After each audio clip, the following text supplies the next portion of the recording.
नमस्कार प्यारे विद्यार्थियों, स्वागत है आपका एक बार फिर से श्रीनाथ क्लासेस के ऑनलाइन यूट्यूब प्लेटफॉर्म पे। तो प्यारे विद्यार्थियों, अपने फिजिकल ज्योग्राफी का पार्ट शुरू कर रखा था दिल्ली पुलिस के लिए, और फिजिकल ज्योग्राफी में अपने डिफरेंट टाइप के जो एक्सपेक्टेशंस थे, जो ग्रह थे, उनके बारे में अपने स्टडीज़ कर ली थी। आज जो आता है वह आता है सौर मंडल के अंदर जो ग्रह है उनके बारे में अपने आज डिटेल स्टडी करेंगे। देखिएगा, सौरमंडल के ग्रहों के बारे में अध्ययन करने से पहले हम सबसे पहले जो स्टडीज़ करेंगे वो करेंगे सूर्य के बारे में। देखिए, अगर अपने सूर्य की बात करें तो सूर्य क्या माना जाता है, ब्रह्मांड का एक आधार माना जाता है। भी सूर्य हमारा जो ब्रह्मांड है उसका, जो हमारा जो सौर परिवार है उसका क्या माना जाता है, एक बेस माना जाता है। इसी के चारों ओर क्या होते हैं, सारे ग्रह चक्कर लगाते हैं और इसी के प्रकाश से क्या करते हैं, प्रकाश प्राप्त करते हैं। तो देखिएगा प्यारे विद्यार्थियों, अपने इसमें फर्स्ट जो आता है वो आता है सूर्य। देखो, सूर्य की अगर अपने बात की जाए तो सूर्य क्या माना जाता है, सौरमंडल का केंद्र माना जाता है। सौरमंडल का केंद्र, यानी सौरमंडल के केंद्रीय भाग में क्या माना जाता है, सूर्य स्थित माना जाता है। उसके बाद में अगर अपने सूर्य के व्यास की बात करें तो सूर्य का जो व्यास है वह माना जाता है 13,92,000 किलोमीटर। यानी सूर्य का जो टोटल व्यास है वह 13,92,000 किलोमीटर है। उसके बाद में अगर अपने सूर्य के तापमान की बात करें तो सूर्य का जो इंटीरियर, जो कोर वाला भाग है, जो आंतरिक भाग है, उसके यदि अपने टेम्परेचर की बात करें तो वह 15 से लेकर के 20 मिलियन के बीच, 15 से लेकर के 20 मिलियन डिग्री सेंटीग्रेड में क्या माना जाता है, इसका तापमान माना जाता है। जबकि इसके बाह्य भाग की बात करें तो इसका जो आंतरिक भाग है उसे फोटोस्फीयर कहा जाता है और इसका बाह्य भाग जो है उसे क्रोमोस्फीयर कहा जाता है। तो जो फोटोस्फीयर है उसका एवरेज टेम्परेचर 15 से लेकर के 20 मिलियन डिग्री सेल्सियस में है, जबकि जो क्रोमोस्फीयर है इसका जो एवरेज टेम्परेचर होता है वह होता है 6000 डिग्री सेल्सियस। यानी सूर्य के कोर वाले भाग से बाह्य भाग का जो टेम्परेचर होता है वह क्या होता है, बहुत ही कम होता है।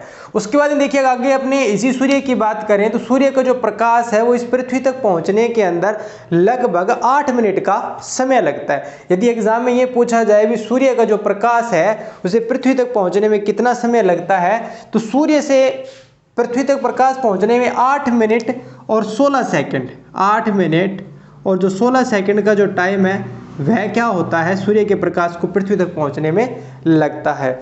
उसके बाद में अपने अगर इसके अन्य एक्सपेक्टेशंस की बात करें तो इसमें जैसे मान लीजिए सौर हवाएं हैं, सौर कलंक थे, उनके बारे में क्या कर ली थी, हमने स्टडीज कर ली थी। सूर्य के बाद में नेक्स्ट वाला जो पार्ट आता है वह आता है हमारे पास, फर्स्ट जो ग्रह आता है वह आता है बुध ग्रह।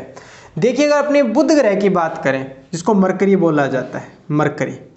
देखिए, अगर अपने मरकरी की स्टडीज़ करें तो मरकरी की स्टडीज़ में मुख्य रूप से क्या क्या बातें आती है।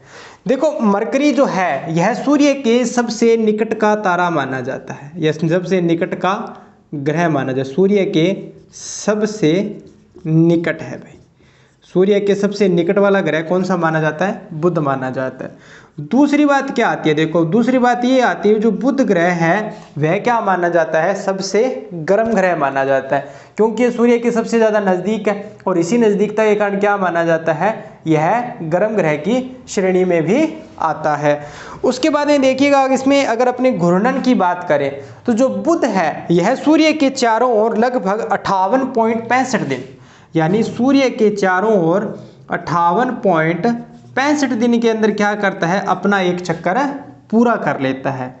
यानी सूर्य के चारों ओर चक्कर लगाने के अंदर, यानी इसकी परिक्रमा, जब सूर्य की जो ये परिक्रमा करता है तो कितने दिन में पूरी करता है, 58.65 दिन में क्या करता है, यह अपनी परिक्रमा पूर्ण कर लेता है। उसके बाद देखिएगा सूर्य के नज़दीक होने के कारण क्या रहता है, इसके दिन के तापमान में और रात के तापमान में क्या रहता है, बहुत ज़्यादा अंतर रहता है। बुध ग्रह है यह पृथ्वी के परिमाण में कितवां भाग माना जाता है, 18वां भाग माना जाता है भी, यानी भी पृथ्वी से 18 गुना क्या माना जाता है, यह छोटा माना जाता है। उसके बाद में देखिएगा अगर अपने बुध जो है इसके गुरुत्वाकर्षण की बात करें तो पृथ्वी के गुरुत्वाकर्षण से बुध का जो गुरुत्वाकर्षण है यह 3/8 है। ठीक है, तो यह बेटा हमारे पास बुध ग्रह के बारे में जो मुख्य बातें थी वह क्या होती है, कंप्लीट होती है। उसके बाद ये देखिएगा नेक्स्ट वाला जो बात आती है वह बात आती है शुक्र ग्रह के बारे में, जिसको बोला जाता है विनस। देखो, सबसे बड़ी बात की जाए शुक्र ग्रह के बारे में, तो जो शुक्र ग्रह क्या माना जाता है, एक तो सबसे सुंदर ग्रह माना जाता है। भी ब्रह्मांड का सबसे सुंदर ग्रह कौन सा माना जाता है, तो जो शुक्र ग्रह है इसको ब्रह्मांड का सबसे सुंदर ग्रह माना जाता है। Morning star and evening star, यानी सुबह का तारा और शाम का तारा के नाम से क्या माना जाता है, इसको प्रसिद्ध माना जाता है। उसके बाद में नेक्स्ट वाले ग्रह की अपने बात करें तो वह आता है मंगल ग्रह। देखो मंगल ग्रह की बात करें तो मंगल ग्रह को क्या कहा जाता है, लाल ग्रह की संज्ञा दी जाती है, यानी जो मंगल ग्रह है उसको क्या कहा जाता है, लाल ग्रह कहा जाता है। उसके बाद देखिएगा मंगल ग्रह की और क्या खास बात है। मंगल ग्रह की दो उपग्रह हैं, फोबोस व डिमोस। ये दो क्या माने जाते हैं, मंगल के दो उपग्रह माने जाते हैं। उसके बाद में देखो निक्स ओलंपिया।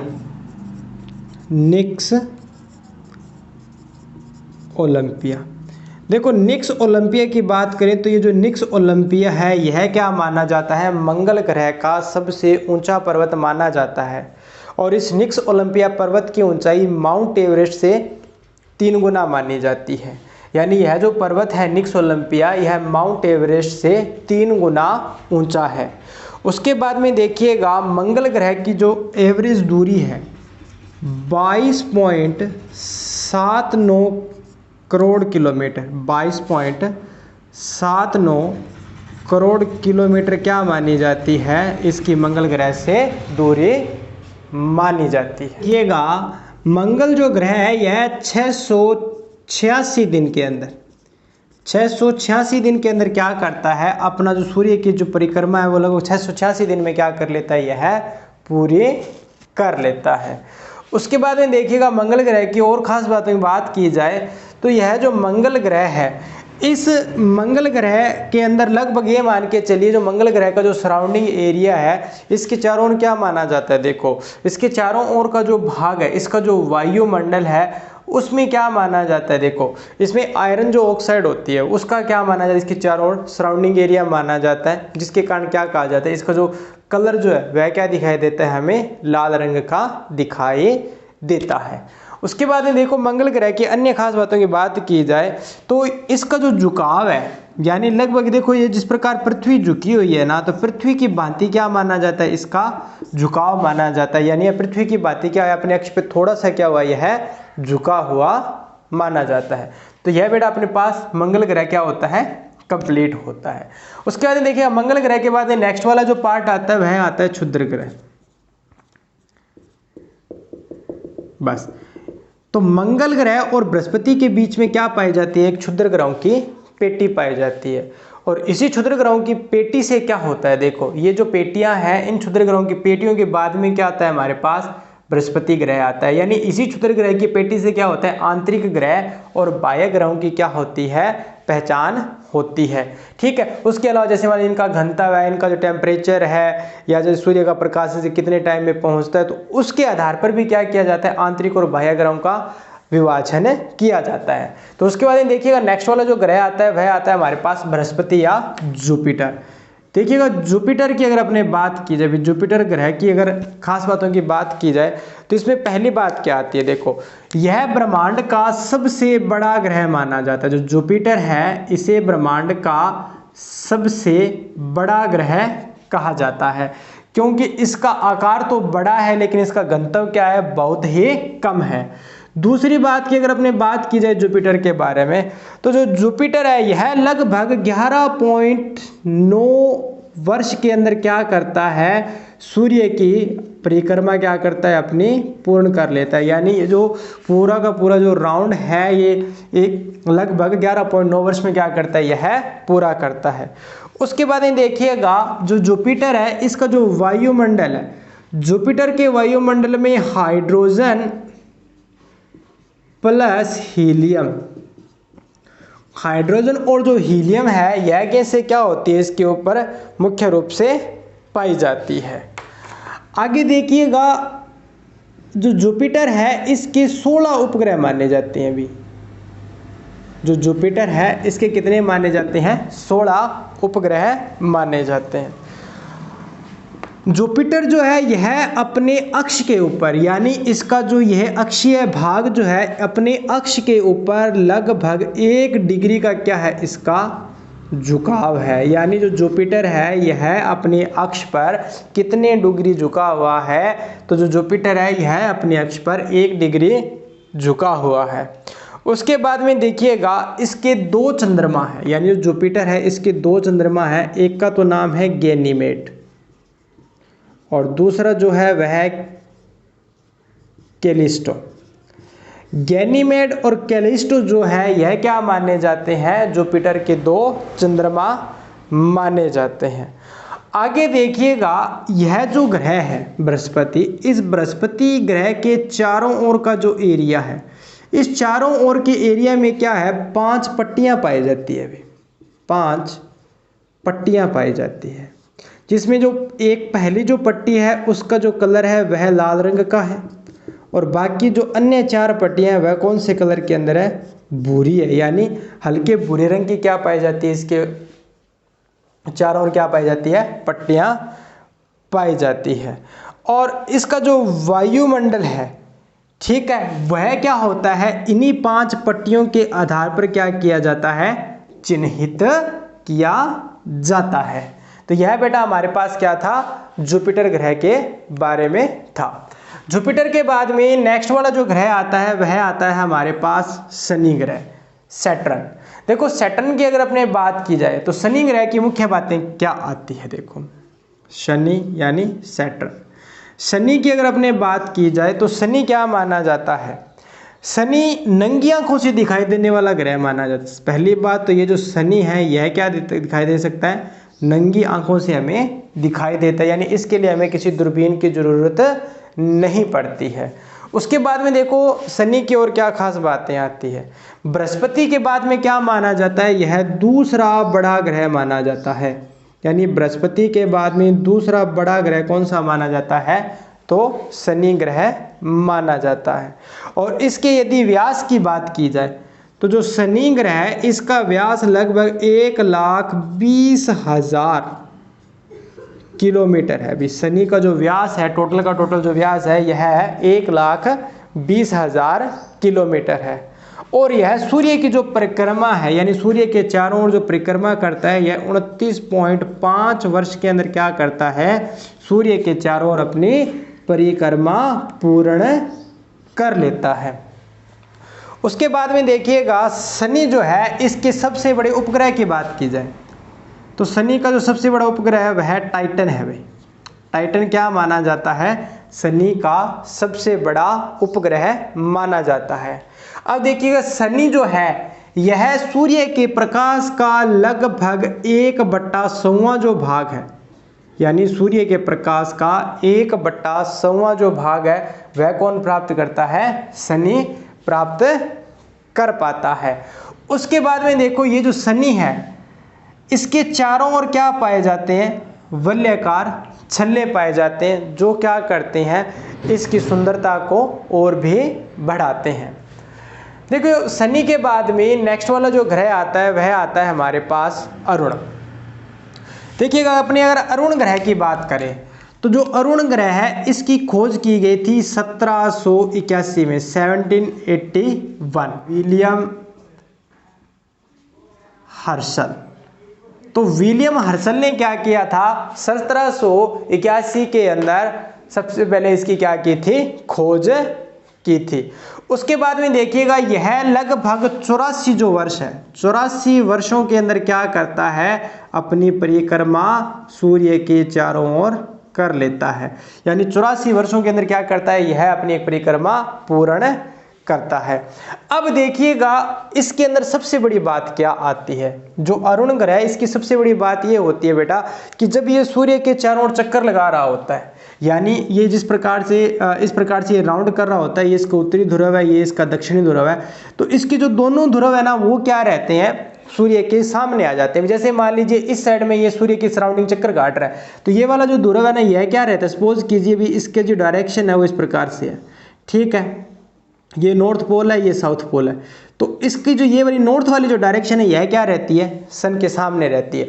और जैसे ही इस प्रकार से राउंड करेगा तो उसके बाद जैसे ये वापस आएगा तो इसका जो दूसरा जो ध्रुवीय भाग है यह क्या हो जाता है, सूर्य के सामने हो जाता है। इसलिए कहा जाता है कि अरुण अकेले उस पूरे ब्रह्मांड में, अरुण यानी जो यूरेनस है यह एकमात्र ऐसा ग्रह है जो सूर्य की परिक्रमा करता है, तो उसके जो दोनों ध्रुव है वो क्या होते हैं, किसी ना किसी प्रकार से क्या आ जाते हैं, सूर्य के सामने आ जाते हैं, और इसी प्रकार से क्या करता है, यह अपनी गति पूर्ण कर लेता है।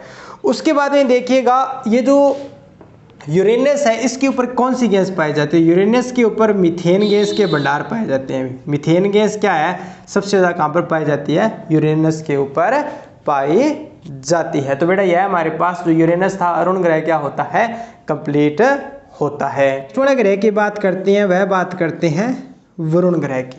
देखिए बेटा वरुण ग्रह के बारे में क्या खास बातें आती है, वरुण ग्रह या लाइक नेपच्यून।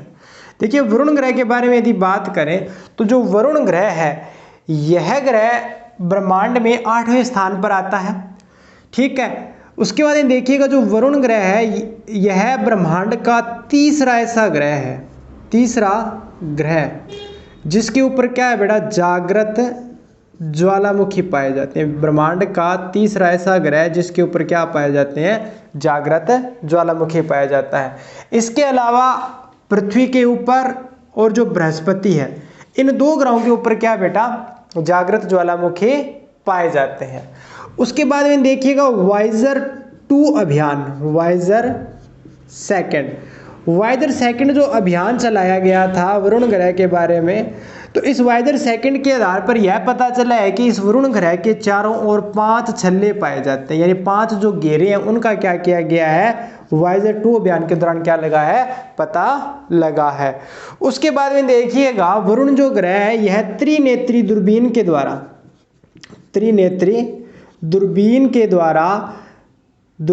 द्वारा देखा जाने वाला, त्रिनेत्री दूरबीन के द्वारा देखा जाने वाला ग्रह माना जाता है। उसके बाद में देखिएगा वरुण जो ग्रह इसका रंग हल्का हरा होता है भाई, वरुण जो ग्रह है इसका रंग कौन सा होता है बेटा, हल्का हरा होता है। वरुण ग्रह के बाद में नेक्स्ट वाला जो ग्रह आता है वह बात करते हैं अपने यम ग्रह यानी प्लूटो ग्रह।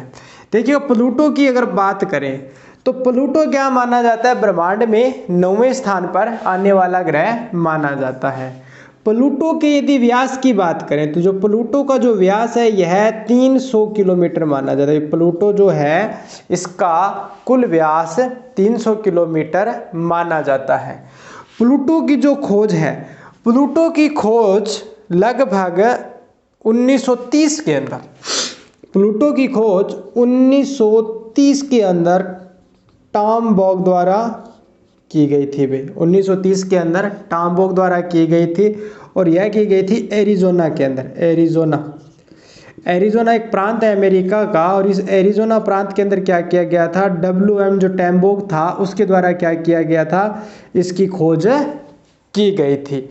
6 दिन 9 घंटे में क्या करता है, अपना एक चक्कर पूरा करता है भाई, अपना एक चक्कर पूरा करता है, यानी अपनी दूरी के ऊपर 6 दिन और 9 घंटे में क्या करता है, अपना एक चक्कर पूर्ण करता है। उसके बाद में देखिएगा यह जो ग्रह यम जो ग्रह यह क्या करता है, वरुण जो ग्रह इसकी कक्षा को भी क्या करता है, काट रहा होता है। यानी जैसे मान लीजिए वरुण ग्रह की कक्षा है, तो जब ये यहाँ से ऐसे गुजरेंगे तो यह क्या करेगा, वरुण ग्रह की कक्षा को क्या करेगा, अंतर विभाजित करेगा या इसको काटेगा। उसके बाद में लोग देखिएगा यह 586.56 किलोमीटर, 586.56 किलोमीटर की दूरी पर क्या है, सूर्य से स्थित माना जाता है। यानी सूर्य से वरुण ग्रह की यम ग्रह की दूरी कितनी मानी जाती है, 586.56 किलोमीटर। सूर्य से यम ग्रह की जो दूरी है वह मानी जाती है 586.56 किलोमीटर। और जो यम ग्रह है यह लगभग 248 वर्ष के अंदर, 248 वर्ष में क्या करता है, सूर्य का एक चक्कर पूरा करता है। यानी अपने अक्ष के ऊपर कितने दिनों में चक्कर पूरा करता है, तो अपने अक्ष के ऊपर ये रोटेशन करेगा तो 6 दिन और 9 घंटे लगा देगा। और जब ये यहाँ से चलेगा और ये पूरा का पूरा जब सूर्य के चारों ओर सराउंडिंग मार कर लगा करके और वापस जब यहाँ पर आएगा तब इसको कितने साल लग जाएंगे, 248 साल लग जाएंगे। और लगभग यह 586.56 किलोमीटर की दूरी पे, यानी 586.56 किलोमीटर की दूरी पर क्या यह स्थित माना जाता है। देखिएगा जो यम ग्रह जो है इसको वर्तमान में क्या किया जा चुका है, ग्रहों की श्रेणी से बाहर कर दिया गया है। यानी 24 अगस्त 2006 को क्या कर दिया गया, अंतरराष्ट्रीय खगोल शास्त्रीय जो संघ था, इंटरनेशनल एस्ट्रोनॉमिकल जो यूनियन थी, उसने क्या किया, 24 अगस्त 2006 को क्या किया, यम ग्रह को ग्रहों की श्रेणी से बाहर कर दिया। देखो यम ग्रहों को ग्रह की श्रेणी से बाहर करने के कई रीजन माने जाते हैं। देखो जो अंतरराष्ट्रीय खगोल की संस्था है ना, उसने क्या किया, ग्रहों की श्रेणी के बारे में एक अपना कॉन्सेप्ट दिया। उन्होंने ये कहा भी ग्रह कौन सा होता है, ग्रह ऐसा होता है जो क्या करेगा, सूर्य की परिक्रमा करेगा। दूसरी बात देखो क्या आती है, दूसरी बात ये आती है भी जो ग्रह जो होता है उसका द्रव्यमान इतना होना चाहिए कि वह अपने गुरुत्वाकर्षण से क्या हो, रोटेट रहे। यानी उसका द्रव्यमान इतना हो कि वह गोलाकार भी हो और उसका द्रव्यमान भी क्या हो, अपने गुरुत्वाकर्षण के लगभग ठीक सा होना चाहिए। तीसरी बात देखो उन्होंने क्या कही, तीसरी बात उन्होंने ये कही कि ग्रह ऐसा होता है जो किसी अन्य ग्रह की कक्षा को नहीं काटता है। तीसरी बात की बात करें तो यह क्या करता है, ये वरुण ग्रह की कक्षा को काटता है, जिसके कारण यह इन तीन बातों पे एडजस्टमेंट नहीं बैठता। इसके कारण क्या किया गया, 24 अगस्त 2006 को क्या किया गया, इसे ग्रहों की श्रेणी से बाहर कर दिया गया। देखो मैं आपको दोबारा बता देता हूं, जो यम ग्रह इसको ग्रहों से बाहर करने के 3 रीजन माने जाते हैं। पहला ये भी ग्रह IAU जो था, इंटरनेशनल एस्ट्रोनॉमिकल जो यूनियन थी, उसने क्या किया, ग्रहों की श्रेणी के बारे में परिभाषा दी। उन्होंने ये कहा भी ग्रह क्या हो, जो सूर्य की परिक्रमा करता हो। दूसरी बात, उसका द्रव्यमान इतना हो, यानी उसके गुरुत्वाकर्षण के अकॉर्डिंग हो कि वह क्या हो जाए, गोलाकार हो जाए। और तीसरी बात देखो उन्होंने ये कही भी वह किसी की कक्षा को ना काटता हो। तो इसके कारण क्या है, देखो पहली बात ये कि इसका यह सूर्य के चारों ओर चक्कर लगाता है, ये तो ठीक है। लेकिन दूसरी बात देखो क्या है भी, इसका द्रव्यमान इतना नहीं भी है क्या वो पूरा गोलाकार, यानी थोड़ा सा क्या है, यम जो ग्रह है ये थोड़ा सा अंडाकार शेप में आ जाता है। और तीसरी बात जो है, यह क्या कर रहा है, वरुण ग्रह की जो कक्ष है उसको क्या कर रहा है, अंतर्विभाजित कर रहा है। इसलिए 24 अगस्त 2006 को क्या किया गया, वरुण ग्रह को ग्रहों की श्रेणी से बाहर कर दिया गया। तो बेटा यह हमारे पास सौरमंडल के जो ग्रह थे वह क्या होते हैं, कंप्लीट होते हैं। नेक्स्ट वाले लेक्चर में अपने डिफरेंट टाइप के जो पृथ्वी जो है उसके बारे में अपने अध्ययन करेंगे। तो वीडियो को लाइक, शेयर और सब्सक्राइब जरूर कीजिए। Thank you so much.